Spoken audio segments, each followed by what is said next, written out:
విదేశాలలో చదవాలనేది మీ కోరిక, కానీ చాలా సందేహాలు. వీటన్నిటికీ ఫుల్ స్టాప్ పెట్టి మీ డ్రీమ్స్ ఫుల్ఫిల్ చేసుకోండి. Contact Videsh consults. నమస్కారం గురుగారు. శ్రీమాత్రే నమః. గురుగారు, ఇంట్లో శ్రీచక్రాన్ని పెట్టుకోవచ్చా? ఒకవేళ మనం శ్రీచక్రాన్ని గనక ఇంట్లో ఉంచినట్లయితే ఎటువంటి విధి విధానాలు పాటించాల్సి ఉంటుంది? ఎవరు దానికి పూజ చేయాల్సి ఉంటుంది గురుగారు? తప్పకుండా తెలియజేస్తానమ్మా. చాలా అద్భుతమైనటువంటి ప్రశ్న. ముందుగా ప్రేక్షకులందరికీ శ్రీమాత్రే నమః, శ్రీ గురుభ్యో నమః. ఓం నమో దేవ్యై మహాదేవ్యై శివాయై సతతం నమః. నమ ప్రకృత్యై భద్రాయై నిహతాం ప్రణతాస్మిత. శ్రీచక్రం అనేటటువంటిది ఒక గొప్పనైనటువంటి శక్తికి సంబంధించినటువంటి యంత్ర విధానం. ఈ శ్రీ యంత్రము అంటేనే సాక్షాత్తు అమ్మవారి యొక్క పరివారము, అమ్మవారు నివసించేటటువంటి యంత్రమే శ్రీచక్ర మహాయంత్రము. ఇది అనేక రకాలుగా ఉంటూ ఉంటుంది. శ్రీయంత్రం అనేటటువంటిది కొన్ని లక్షల యంత్రాలు ఉన్నాయి. శ్రీచక్రానికి సంబంధించినటువంటివి 1-2 కాదు, లక్షలలో ఉన్న యంత్రాలు. అవి మేరు శ్రీచక్రం ఉంటుంది, శ్రీచక్ర యంత్రాలు ఉంటాయి, అలాగే శివశక్తి శ్రీచక్రాలు ఉంటూ ఉంటాయి, అలాగే మనకు వెండితో ఉన్నటువంటి ఉంటాయి, బంగారంతో ఉన్నటువంటి ఉంటాయి, కాపర్తో ఉన్నటువంటి ఉంటాయి, పంచలోహాలతో కూడుకున్నటువంటి ఉంటాయి, కూర్మంతో ఉన్నటువంటి యంత్రాలు ఉంటూ ఉంటాయి. ఇలా చెప్పుకుంటూ పోతే కొన్ని లక్షల యంత్రాలు శ్రీచక్ర యంత్రాలు ఉంటూ ఉంటాయి. అయితే శ్రీచక్ర యంత్రము అనేటటువంటి విధానానికి వస్తే అమ్మవారి యొక్క దేవీ భాగవతంలో, దేవీ పురాణంలో శ్రీచక్రాన్ని ఏ రకంగా మనం ఉపాసన చేసుకోవాలి, దానికి ఎవరు పూజ చేయాలి అనేటటువంటిది వ్యాస భగవానుడు ఎప్పుడో చెప్పాడు వేదములో, శాస్త్రం నందు.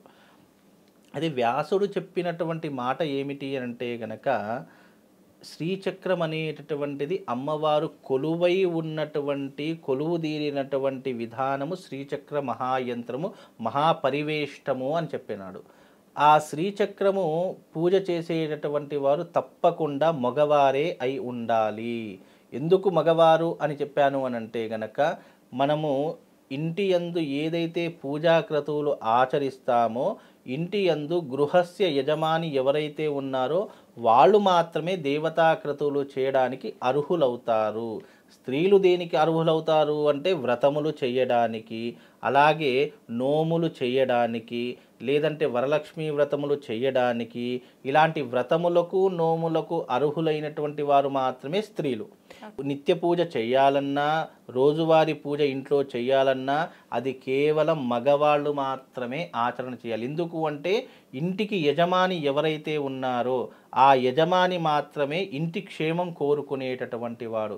ఇంటి యొక్క భవిష్యత్తుని, బరువుని, బాధ్యతను మోసేటటువంటి వాడు, శక్తి కావలసినటువంటి వాడు, శక్తి చైతన్యాన్ని పెంచుకోవలసినటువంటి వాడు మగవాడు. కాబట్టి ఆ మగవాడే ఇంటి యందు పూజాక్రతువులు ఆచరణ చేసుకోవాలి. పూజ చేసే విధానంలో కూడా ఆ వ్యక్తి ఎలా ఉండాలి అంటే చక్కగా భస్మధారణ చేసుకోవాలి, చక్కగా 3 వేళ్లతో భస్మాన్ని పెట్టుకోవాలి, చక్కగా తిలకం అంటే కుంకుమ పెట్టుకోవాలి, ఆ విధంగా పంచను కట్టుకోవాలి. అందరు చాలామంది ఏంటంటే టవల్ మీద పూజ చేయడము, బాత్రూమ్కి వెళ్ళి రాగానే తలను తుడుచుకోకని కనీసం బొట్టు కూడా పెట్టుకోకుండా అగరబత్తులు వెలిగించడము, పూజ చేయడము, ఇవన్నీ కూడా అశాస్త్రీయమైనటువంటి విధానాలు.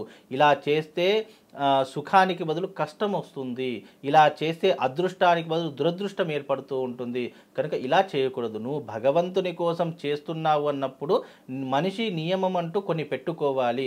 చక్కగా నువ్వు కొత్తటి ఉతికినటువంటి వస్త్రములు, పంచ లాంటిది ఏదైనా కట్టుకోవాలి, లేదు చక్కగా విభూది ధారణ చేసుకోవాలి, చక్కగా తిలకం పెట్టుకోవాలి. దానికంటూ ఒక ప్రశాంతంగా నువ్వు మనసు యందు ఏమీ ఆలోచన లేకుండా నువ్వు భగవత్ ఆరాధన చేసుకుంటే అప్పుడు నీకు పుణ్యము, పురుషార్థము రెండూ కూడా కలుగుతాయి. కనుక నువ్వు ఎప్పుడైతే అయ్యో నాకు టైం అయిపోతుంది కదా, నేను భగవంతుని దండం పెట్టుకోవాలనే ఒక తొందరపాటులో మనిషి చేస్తున్నటువంటి తప్పులు ఎలా ఉన్నాయంటే, బాతుల నుంచి వచ్చేస్తాడు, టవల్ మీద కట్టుకుంటాడు, పైన ఒక టవల్ వేసుకుంటాడు, వెంటనే దేవుడికి దండం పెట్టుకుంటాడు. దండం పెట్టుకోవడం ముఖ్యం కాదు, నువ్వు చేసేటటువంటి ఆచారము, వ్యవహారము, సాంప్రదాయము, భక్తి ఇవన్నీ ముఖ్యమే. ఇక్కడ చాలామంది ఒక క్వశ్చన్ వేస్తూ ఉంటారు, పంతులు గారు దేవుడికి భక్తి కదా కావాల్సింది, మనం ఎట్లుంటే ఏంటి? నువ్వు ఎట్లా ఉంటే ఏంటి అన్నప్పుడు నువ్వు భగవంతుని దగ్గరికి పోవడానికి కూడా నువ్వు అర్హుడివి కావు.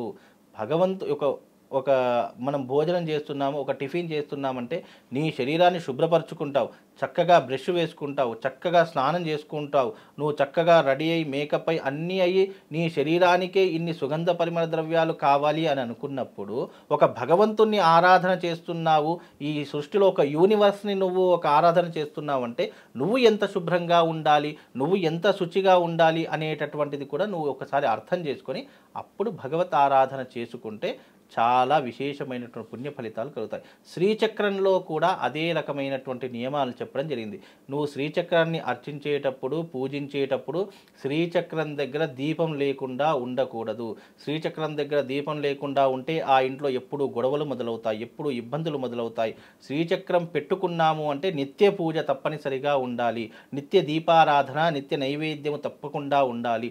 శ్రీచక్రాన్ని పూజ చేసుకునేటటువంటి వారు ముఖ్యంగా మేరు యంత్రాన్ని పెట్టుకోవాలి. మేరు శ్రీచక్రం అనేటటువంటి దొరుకుతుంది. ఈ మేరు యంత్రం అనేటటువంటి స్ఫటికంలో దొరుకుతుంది, పంచలోహంలో దొరుకుతుంది, రాగిలో దొరుకుతుంది, ఇత్తడిలో దొరుకుతుంది, బంగారంలో దొరుకుతుంది, ఇత్తడిలో దొరుకుతుంది. ఇలా ఎన్నో రకాలైనటువంటి శ్రీచక్రాలు ఉంటూ ఉంటాయి. దానికి ప్రామాణికం ఏ పరిమాణంలో ఉండాలి శ్రీయంత్రము, దాని యొక్క బిందు త్రికోణ వశకోణ షట్కోణ దశారయుగ్మంగా ఉన్నటువంటి శ్రీచక్రాన్ని మాత్రమే ఇంట్లో పెట్టుకోవాలి. ఆ రకమైనటువంటి యంత్రాన్ని మనం ఇంట్లో పెట్టుకున్నాము అంటే దానికి తప్పకుండా నియమం పాటించాలి, నిష్ట పాటించాలి, మద్యమాంసాలకు దూరంగా ఇలా ఎన్నో విధానాలు చెప్పారమ్మా. ఆ విధానాలు ఇప్పుడు చెప్తే ఇంట్లో ఉన్న శ్రీచక్రాలు తీసుకొని గుళ్ళో పెట్టేస్తారు. అంత ఈ రకమైనటువంటి విధానంలో అందరూ కూడా ఉన్నారు. కాబట్టి నేను రెండే విధాలు, ఎందుకంటే కాలం మారింది, యుగాలు మారాయి, సాంప్రదాయాలు మారాయి, కాబట్టి రెండే విషయాలు చెప్తాను. నీ ఇంట్లో శ్రీచక్రం ఉంటే నువ్వు శుక్రవారం పూట కానివ్వండి, లేదు ఆదివారం పూట కానివ్వండి, ఆదివారం మరీ ముఖ్యంగా ఆది శుక్రవారాలు ఈ 2 వారాలు నాన్ వెజ్ ముట్టుకోకూడదు. అలా ముట్టుకున్నావంటే నీ ఇంట్లో దారిద్ర్యం తాండవిస్తూ ఉంటుంది. నీ ఇంట్లో శ్రీచక్రం ఉన్నటువంటి ఇంట్లో ఆదివారం శుక్రవారం నాన్ వెజ్ ముట్టకూడదు. అలాగే ఆ ఇంట్లో ఆదివారం శుక్రవారం ఎప్పుడు కూడా తలస్నానం అనేటటువంటి తప్పకుండా చేయాలి. ఆ విధంగా చేసిన తర్వాత ఇవి స్త్రీలకు కాదు, పురుషుడు తప్పకుండా ఆ రోజున ప్రతినిత్యం దీపారాధన చేసుకోవాలి, ప్రతినిత్యం నైవేద్యం నైవేద్యం అంటే ఏంటి, అయ్యో మేము ఇంట్లో ఏం నువ్వు ప్రతినిత్యం నైవేద్యం చక్కెర పెట్టినా నైవేద్యమే, ఇంత బెల్లం పెట్టినా నైవేద్యమే. అదే రకంగా నీ ఇంట్లో ఏమీ లేవు, నువ్వు చేసుకున్నటువంటి వంట పదార్థాలు ఇంత అన్నమో పప్పో శాకమో ఏదో ఒకటి పెట్టు, అది నైవేద్యమే. ఈ రకమైనటువంటి విధానం దీపారాధన ఎప్పుడు కూడా భగవంతునికి దీపారాధన, ధూపారాధన, అలాగే నైవేద్యము, నమస్కారము, అలాగే భక్తి, ఈ 5తో కూడుకున్నటువంటి విధానంతో ఎవరైతే శ్రీచక్రాన్ని అర్చిస్తారో వాళ్లకు అఖండ శ్రీచక్రము అంటే మామూలు విషయం కాదు. మణిద్వీప వర్ణన అనే ఒక గ్రంథంలో అమ్మవారి యొక్క వైభవం చెప్పారమ్మా. నిజంగా అమ్మవారి యొక్క వైభవం, ఆ మణిద్వీప వర్ణన చదువుకున్నటువంటి వారు కానివ్వండి, ఆ మణిద్వీప వర్ణన తెలిసినటువంటి వారు కానివ్వండి, ఒక్కసారి దాంట్లోకి వెళ్ళి చూస్తే అమ్మవారు ఎలా ఉంటుంది అంటే బిందు త్రికోణ వశకోణ షట్కోణ దశారయుగంగా ఎన్నో లోకాలు దాటితే కానీ అమ్మవారు మనకి కనిపించదు. మణిద్వీప వర్ణనలో ఒక చిన్న విధానంగా చెప్పేస్తాను. మనకు ఈ యొక్క బ్రహ్మ విష్ణు మహేశ్వరులు అనేటటువంటి వాళ్ళు కేవలం 3 ఉంటారని మాత్రం మనకు తెలుసు. కానీ మణిద్వీప వర్ణనలోకి మనం ఒక్కసారి ప్రవేశిస్తే బ్రహ్మ విష్ణు మహేశ్వరులు అనేటటువంటి వారు కొన్ని కోటాను కోట్ల మంది ఉంటారు. బ్రహ్మ విష్ణు మహేశ్వరులు ఒకానొక సమయంలో అమ్మవారి దగ్గర దర్శనార్థం కోసం వెళితే అక్కడ నీ రూల్ నంబర్ ఏంటి, నువ్వు ఎక్కడ ఏ కాలం నాటి వాడవు, నువ్వు ఏ మండలం నుంచి వచ్చావు, ఏ గోళం నుంచి నువ్వు వచ్చావు, ఏ యొక్క ద్వారం నుండి నువ్వు వచ్చావు అనేటటువంటి విషయాలు ఎంటర్ చేసుకుంటారట. అంటే అలాంటి బ్రహ్మ విష్ణు మహేశ్వరు కొన్ని కోటాను కోట్ల మంది అమ్మవారి దగ్గర ఉంటూ ఉంటారట. అందుకని అమ్మవారి దగ్గరకి మనం వెళుతూ ఉంటే ఒక్కొక్క నామాన్ని మనం చదువుతూ ఉన్నా, ఒక్కొక్క వ్యవహారాన్ని మనం మణిద్వీపంలో తెలుసుకుంటూ ఉంటే అమ్మవారిని సేవించడానికి 3,000,000 దేవతలు, అలాగే యక్షిణి గంధర్వ కిన్నెర కింపురుషాది దేవతలు, ఇలా కొన్ని కోట్ల మంది ఉంటారంట. మనకు తెలిసినటువంటి భూమి ఒకటే కాదు, ఇలాంటి భూమండలాలు, ఇలాంటి గోళములు, ఇలాంటి యొక్క విధానాలు కొన్ని లక్షల కోట్లు ఉన్నాయట. అలాంటి ఎన్నో రకాలైనటువంటి గోళాలను దాటుకొని పోతే అప్పుడు అమ్మవారు అనేటటువంటిది మనకు కనిపిస్తూ ఉంటుంది. లలితా సహస్రనామాలు చదువుతున్నప్పుడు అందులో మనకు ఒక శ్లోకం వస్తూ ఉంటుంది. ఆ శ్లోకం ఏంటి అంటే భవానీ భావనాగమ్య భవారణ్యకుటారిక భద్రప్రియ భద్రమూర్తి భక్త సౌభాగ్యదాయిని, సౌభాగ్యాన్ని ప్రసాదించే ఆ తల్లిని మనం చేరుకోవాలి అంటే ఎన్నో రకాలైనటువంటి విధానాలను దాటుకొని వెళితే అప్పుడు ఆ తల్లి మనకు అనుగ్రహిస్తూ ఉంటుంది. కనుక ఇలా ఎన్నో రకాలైనటువంటి విధి విధానాలు దాటుకొని పోతే అక్కడ ఆ బిందువులో ఆ అమ్మవారు మనకు కనిపిస్తుంది. ఆ బిందువే శ్రీచక్రము అనేటటువంటి విధానం. ఆ శ్రీచక్రాన్ని పూజించేటటువంటి వారు ఇంటి యజమాని అయి ఉండాలి, ఇంటి యజమానే పూజ చేస్తూ ఉండాలి. అలా చేయకపోతే గనక ఆ ఇంట్లో శ్రీచక్రం ఉన్నా గనక అది ఎలాంటి ఫలితాలను ఇవ్వదు. ఒక వస్తువులా నీ ఇంట్లో ఉంటుంది తప్ప అందులో శక్తి అనేటటువంటిది ఉండదు.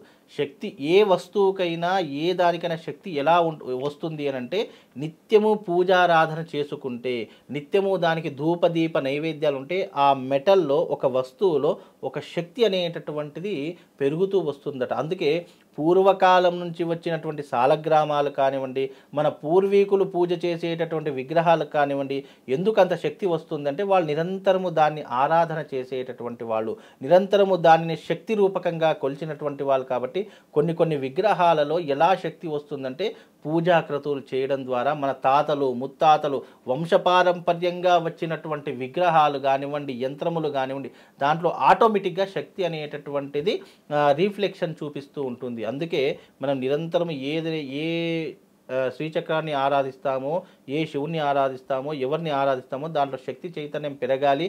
దాని నుంచి వచ్చేటటువంటి పాజిటివ్ రేడియేషన్స్ ఏవైతే ఉంటాయో మనల్ని ప్రొటెక్ట్ చేయడానికి, మనకు ఉన్నటువంటి శక్తిని ధారపోయడానికి మనం నిరంతరం పూజ చేస్తే అప్పుడు దాని యొక్క ఫలితం మనం అనుభవిస్తాము తప్ప ఇంట్లో శ్రీచక్రం పెట్టుకున్నానండి, ఆ శ్రీచక్రం పెట్టుకున్నానండి నాకు అన్నీ బాగా జరుగుతున్నాయి, మరికొంతమంది అయ్యో నాకు ఆ శ్రీచక్రం పెట్టుకున్నట్టుండి నాకు ఏం బాగా జరగడం లేదండి, నేను ఆ శ్రీచక్రం తీసేయాలనుకుంటా, ఇలా అంటూ ఉంటారు.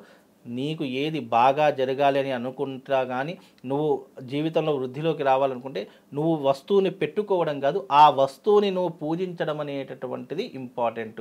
నువ్వు శ్రీచక్రాన్ని పూజించావు అని అంటే నీకు యూనివర్స్లో నీకంటూ ఒక స్థానం ఉంటూ ఉంటుంది. యూనివర్సల్ అనేటటువంటిది నేను ఎప్పుడు కూడా ప్రొటెక్ట్ చేస్తూ ఉంటుంది. కనుక శ్రీచక్రాన్ని పూజించే విధానాలు ఎన్నో రకాలుగా కొన్ని వందల గ్రంథాలు ఉన్నాయి. ఒక్కొక్క గ్రంథంలో ఒక్కొక్క రకమైనటువంటి విధానాన్ని మనకు తెలియజేశారు. ఏది ఏమైనప్పటికీ నేను చెప్పే విధానము అన్నీ అవసరం లేదు. నువ్వు శ్రీచక్రం నీ ఇంట్లో ఉంది అంటే ధూపము, దీపము, నైవేద్యము, అర్చన, భక్తి, ఈ 5 రకాలైనటువంటి సోపానాలు అమ్మవారి ముందర నువ్వు పెట్టు. తప్పకుండా ఆ శ్రీచక్రం యొక్క శక్తి నీలో ప్రవేశం చేసి నిన్ను ఒక ఉన్నతమైనటువంటి స్థితిలో కూర్చోబెడుతుందమ్మా. అయితే గురువు గారు ఇప్పుడు మీరు అన్నారు కదా శ్రీచక్రం పెట్టుకుంటే మాకు అంటే కలిసి రావట్లేదండి అంటుంటారు, అలా కూడా అవుతుందా గురువు గారు? 100% అవుతుంది. ఎందుకని? ఎందుకు అని అంటే ఇప్పుడు ఒక యంత్రాన్ని నువ్వు పెట్టుకున్న, ఇప్పుడు ఉదాహరణకు ఒక మనకు తెలిసినటువంటి వ్యక్తో లేదంటే మనకు చుట్టాలో ఎవరైనా మన ఇంటికి వచ్చారనుకోండి, అతన్ని మనం సరిగ్గా చూసుకుంటే మన మీద ఒక రకమైనటువంటి ఫీలింగ్, అరే నా ఇంటికి వెళ్ళినందుకు ఒక మర్యాద చేశారు, నన్ను బాగా చూసుకున్నారు అనేటటువంటి ఒక ఫీలింగ్ ఎలాగైతే కలుగుతుందో ఆ వ్యక్తికి, అలాగే మనం ఒక ఇంట్లో ఒక శ్రీచక్రం ఏర్పాటు చేసుకున్నప్పుడు దానికి సరైనటువంటి క్రియలు జరగకపోయినా, సరైనటువంటి విధానాలు భక్తి అనేటటువంటిది జరగకపోయినా దాంట్లో పాజిటివ్కి బదులు నెగిటివ్స్ వస్తూ ఉంటాయి కదా. ప్రతి ఒక్క దానిలో వస్తువులో కూడా పాజిటివ్ ఆర్ నెగిటివ్ రెండూ ఉంటాయి. అందుకని భగవంతుడు ఏం చెడ్డవాడు అని కాదు, నువ్వు నన్ను సేవించుకుంటున్నావు అని చెప్పి నన్ను ఇంటి దాకా తీసుకొచ్చి నాకు చేయవలసినటువంటి క్రతువులు కూడా నువ్వు చేయకపోతే అప్పుడు అది భగవంతుడైనా మనిషి అయినా ఎవరైనా సరే, ఎక్స్ పర్సన్ ఎవరైనా సరే, ఏ యంత్రమైనా సరే, ఏ మంత్రమైనా సరే, ఏ విగ్రహమైనా సరే, పాజిటివ్ ఎంత ఇస్తుందో నెగిటివ్స్ కూడా అలాగే ఇస్తుంది. నెగిటివ్స్ వచ్చాయనుకోండి ఆ ఇంట్లో ఇప్పుడు గొడవలు, ఇబ్బందులు, ఆర్థిక పరంగా, సాంసారిక జీవిత పరంగా, కుటుంబ పరంగా అలాగే ఇబ్బందులు కూడా వస్తాయి. పాజిటివ్ ఎంత ఉందో నెగిటివ్ కూడా అలాగే ఉంటుంది. ఇది చాలామందికి తెలియనటువంటి విషయం. కాబట్టి ఏదో నెగిటివ్ రావాలని కాదు, మీరు ఒకవేళ మీరు ఏదైనా ఒక భగవంతునికి సంబంధించినటువంటి ఏదైనా ఒక వస్తువు తెచ్చుకుంటే దానికి చేయవలసినటువంటి విధానాలు నువ్వు చేస్తే దాని నుంచి ఎలాంటి ఇబ్బంది రాదు. ఎప్పుడైతే ఇది ఒక వస్తువు అని చెప్పేసి నువ్వు పక్కన పెట్టావో దాని నుంచి ఏ శక్తి రాదు, ఎలాంటి ఇబ్బంది లేదు, నీకు అన్ని పాజిటివ్తో పాటు నెగిటివ్స్ కూడా అదే రకంగా వస్తూ ఉంటాయి. కాబట్టి దీనికి మనం చాలా ఆలోచన చేసి మనం ఏదైనా కూడా ముందుకు తీసుకుని వెళ్తే మనకు అన్నీ బాగా జరుగుతాయమ్మా. అదే. థ్యాంక్ యూ గురుగారు. శ్రీమాత్రే నమః.